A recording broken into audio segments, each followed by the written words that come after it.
Hi, welcome to the 14-day weather forecast. May has been a pretty cool month so far, with the central England temperature running about 2 Celsius below the 30-year average, and in recent days there has been quite a lot of rainfall around. So is that rather chilly and unsettled theme set to continue through the next couple of weeks, or can we expect something a little bit different? Well, we start off with low pressure over the United Kingdom, and it's a pretty showery picture. And as we head through the coming days, not a great deal changes. By the weekend, it looks as though there's going to be another deep area of low pressure beginning to push in from the west. So more persistent outbreaks of rain are likely to be making their way northeastwards across the UK. Timing's a little bit uncertain, but unfortunately, it looks like they may well coincide with the weekend. Now, as those clear away, it then becomes a showery picture in all parts of the country once more. And we can see that with winds coming down more or less from the northwest, it's going to be remaining quite chilly, and there's a good amount of confidence among computer models for this general type of scenario. So if I just show the air mass profile, here we are at 12 GMT on Tuesday the 11th. See this area of low pressure centred close to the UK, greens and light blues indicating rather chilly air over the country. The cold stuff, the Arctic feed, is further to the north now. And what we can see here is the wind streamline. So you can see the cold air up there blowing down from the northeast, and it's coming around this area of low pressure. So it's not so cold by the time it's feeding in across the UK. We can see the jet stream, that is remaining well to the south of the UK here. So we're still on its cold northern side, which has been the case for quite a long time. If we jump forward to Tuesday the 18th, not a great deal has changed. We've still got low pressure sitting close to the UK. The cold blues appear to the north of us, and the warmer oranges well to the south still. The wind streamlines, it's very much a similar pattern. So we've got the northeasterly feed up to the north of the UK, and the winds are coming around that area of low pressure and eventually making their way in from the Atlantic. In terms of the jet stream, by Tuesday the 18th, it has moved a little bit further northwards. It's pretty strong as well for the time of year. And you can see it's just forecast to be centred to the south of the UK. What that does is put Spain on its warm southern side, and I'll show you the 2-metre temperature profile in just a moment, with the UK and much of northwestern Europe there remaining on its cool northern side. So here are the 2-metre temperatures for Tuesday the 18th of May. These are forecast maximums. We can see across the UK it's not a very inspiring picture at all for mid-May. Values there up to 13, 14, 15, 16 Celsius. So not fantastic by any means, probably still a little bit below the average. If you remember, the jet stream at this point is forecast to be running just to the south of the United Kingdom. So as I said, Spain there is on its warmer side, and what we can see is temperatures down there in the south reaching 33 Celsius. So hot weather finally making it into Spain if this forecast profile is indeed correct. In terms of minimum temperatures, the frost risk is now rapidly diminishing in the southern and central parts of the UK. I think it's really only a potential issue for the north. We can see here, this is an example, it's Monday the 17th of May. We can see temperatures in the northern half of the country down to 3 or 4 Celsius. So perhaps still ground frosts being a possibility up there.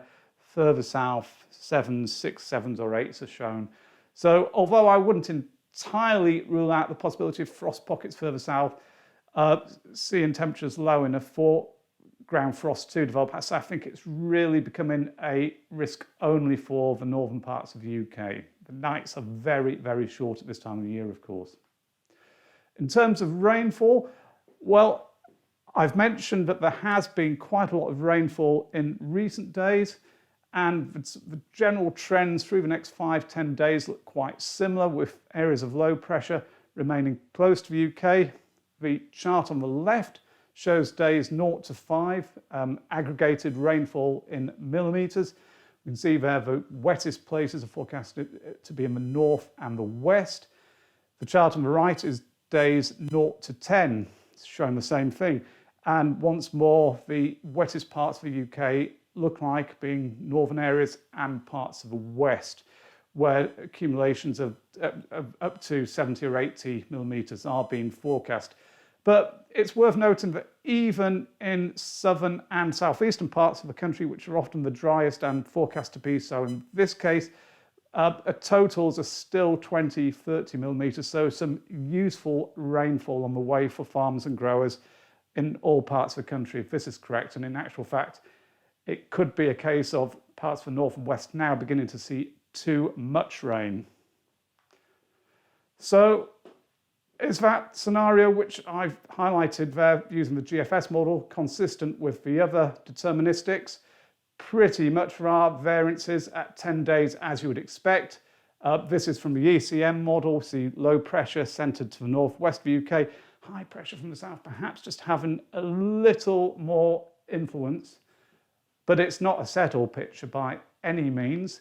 If we look at the ECMP, so the development version of the ECM model, here, if anything, the trough over the United Kingdom's deeper. We've got high pressure bubbling up there in the mid-Atlantic. So it's a cool pattern, a showery one again. So not really much sign of summer on that particular model run.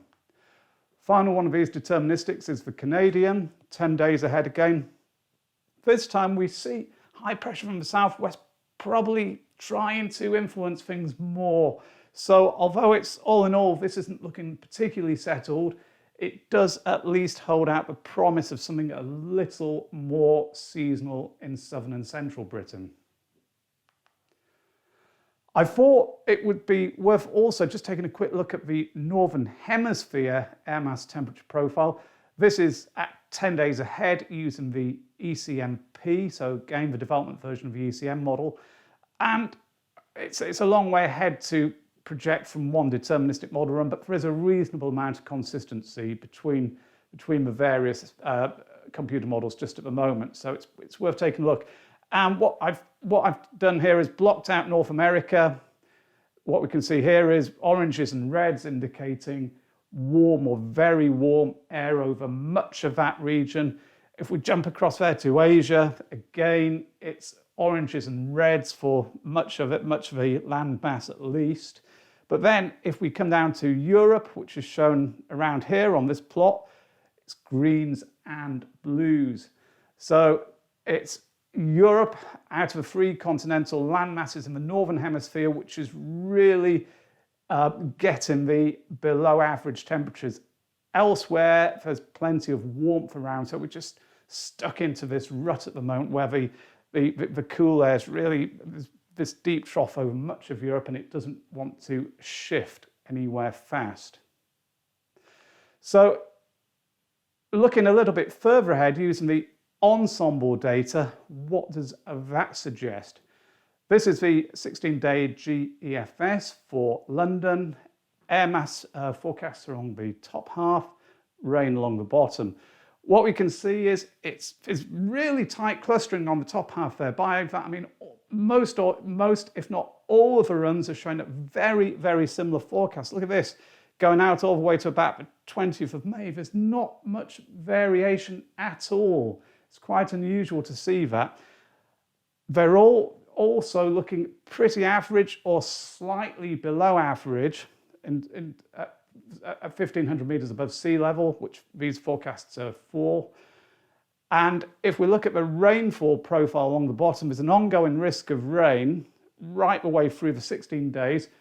Now, if we pair that up with the relatively average upper air mass temperatures at this time of the year, what it points towards is it being a little bit on the cool side down at the ground level, because there'll be quite a lot of cloud around, rain or showers at times.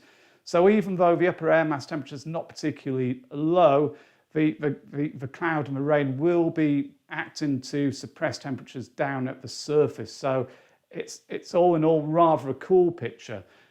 Towards the very end, well, at least through the last 7 days of this period, actually, you do start to see a bigger spread appearing. There's a number of warm runs in there and a number of quite chilly ones, actually. So all in all, they cancelling each other out, and the mean of all 30 plots there is very close to the average. But as I say, it's a big spread. So there is just that hint as we go through the last third of May that it may turn warmer at times. There could at least be some transient warmth. This is, remember, for London. If we compare it to the Glasgow plot, what we can see here is the rain risk along the bottom is ongoing, pretty wet at times. Now, the air mass temperatures do show a difference to the London ones. It's cool or close to the average through the first period as it was on the London chart, but towards the end there are fewer of those warm runs appearing. So what that suggests is that incursions of warm air, perhaps coming up from the southwest, are likely to be transient and probably, or at least possibly, not make it all the way up to the northern part of the United Kingdom. So the brief bursts of warmth which may begin to appear would tend to be focused only on the southern half of the UK. That's during the last third of the month. In terms of the pressure forecast, this is the 16-day GEFS surface level pressure data table for York. And we can see in the short term, greens and yellows make up these columns. Each column summarises 1 day. Greens are forecasting runs that are going for lower pressure. And we can see that's really the dominant theme in the short term. There's some blues up there, which are the next block down, so even lower pressure. But then towards the end, through the last week, we see greens and yellows, but also some oranges appearing in the columns. Those are runs which are forecasting higher pressure. As I say, it does indicate an increasing range of outcomes later on. But on balance, there isn't a strong signal there for high pressure to become dominant. In fact, if anything, it's the opposite. The pointers here I would read as going for rather lower than average pressure through most of the 16-day period, even towards the end there. In terms of 2-meter temperature anomalies, this is taking the ensemble mean for days 10 to 15, and what we can see here is blues covering the United Kingdom. In fact, much of Europe are suggesting below average temperatures over this 5-day period. As I say, days 10 to 15. You've really got to go down to Spain, Portugal for something warmer, actually also up to Scandinavia, potentially.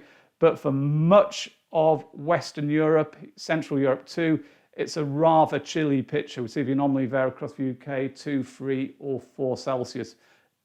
That's below the 30-year norm according to the ensemble mean. Rather chilly. Just to illustrate that in a little bit more detail using the postage stamp charts, the one on the left is showing maximums for the 23rd of May. The one on the right is for the 25th. It's difficult to see the details on these, with each stamp representing the output from one of the model runs for that given time slot. The thing to take on board here is the lack of dark oranges or reds showing on these plots. In many recent years at this time, we've seen warmth pushing up across France, making it even into southern parts of England. But on the current forecast output, the runs which are doing that pattern, that type of thing, are very much in a minority. So it's suggesting that as we head through the rest of May, there isn't a signal at all, or if there is, it's only a very, very weak one, for it to turn warmer or become warm for longer periods. As I say, there are some indications of short-lived pulses of warmth in the south, but it's nothing really like we've seen in the last few years showing up just at the moment. Therefore, a quick look ahead at the 35-day plots to see whether they give any pointers as we head through into June. This one's showing air mass temperatures for London. What we can see is pretty close to average in the short term, as I've been discussing. Then there is a signal towards the end of the month and as we head through June for those air mass temperatures to rise above the 30-year average for much of the period. Would suggest rather warm conditions. But the caveat to throw in here is, look at the surface pressure forecast. Again, there's something of an upwards trend there for a time later this month. It's weak, but there is something shown there. But then as we head into June, it's quite a mixed picture. In fact, we see pressure dipping at times. So it's indicating, I would read this as indicating possibility of warmer air at times pushing up from the southwest, but rather a changeable or unsettled picture persisting as areas of low pressure move in from the Atlantic. So it would suggest the increased chance of it being warm and wet, even perhaps thundery as we go through the first half of June. But that is an awfully long way off, and these charts, as I've said before, are only being used to present possible broad brush trends as they appear at the time they're produced, and they could well look very, very different in a few days' time. So to summarise the 14-day outlook, week 1, quite unsettled with showers or longer spells of rain. Temperatures aggregated over the 7-day period will probably be a little bit below the average. There is still a risk of frost in the north, albeit a diminished one. Week 2 is expected to be unsettled once again, so further showers or longer spells of rain are possible in all parts of the UK. There is a chance of transient warmer spells, particularly in the south, but those are not expected to last for long. So that's it. It's not really a very seasonable picture, I guess, more focused once again on temperatures being a little bit below the average and rather unsettled as well, so further rain for all parts of the UK. Well, I hope you found that useful and enjoyed it. If you did, then please remember to hit the like and subscribe buttons below. Thank you for watching now. Bye.